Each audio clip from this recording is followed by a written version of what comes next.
Guys, welcome to NG Miltech channel. ఈ రోజు మనం ఈ వీడియోలో ఒక మినీ రైస్ మిల్ గురించి అయితే తెలుసుకుందాం. అంతకంటే ముందు మన ఛానల్ ని ఎవరైనా కొత్తగా చూస్తున్నట్లయితే లైక్, షేర్, సబ్స్క్రైబ్. ఫ్రెండ్స్, నేను చెప్తానన్న మిషన్ ఇదే. ఫ్రెండ్స్, ఈ మిషన్ పేరు rubber sheller come polisher rice mill.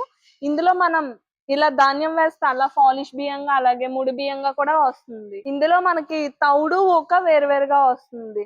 ఇది మనకి సింగిల్ ఫేజ్ కరెంట్ తో పనిచేస్తుంది. గంటకి 200 నుంచి 250 కేజీల వరకు ధాన్యం బియ్యంగా మనం ఆడించుకోవచ్చు. ఈ రైస్ మిల్ లో మీరు పండించిన ధాన్యాన్ని మీకు నచ్చిన విధంగా పాలిష్ పెట్టుకుని మీరే ఆడించుకోవచ్చు. ఈ రబ్బర్ షెల్లర్ యొక్క పూర్తి వివరాల కొరకు డిస్ప్లే మీద కనిపిస్తున్న మా ఫోన్ నెంబర్ కి కాల్ చేయండి. మీకు అన్ని వివరాలు మేము తెలుపుతాం. ఫ్రెండ్స్, మనం ఈ మిషన్ లో ధాన్యం వేస్తే పాలిష్ బియ్యంగా రావడం అయితే మనం తెలుసుకున్నాం. ధాన్యంలో చెత్త శుభ్రం అయితే ఈ మిషన్ లో అవ్వదు. మనకి ధాన్యంలో చెత్త శుభ్రం చేసే ప్లాంట్ అయితే మనం తయారు చేసాం. దాని గురించి నెక్స్ట్ వీడియోలో మనం తెలుసుకుందాం. దాని యొక్క వివరాలు తెలుసుకోవాలనుకుంటే మా ఛానల్ ని సబ్స్క్రైబ్ చేయండి.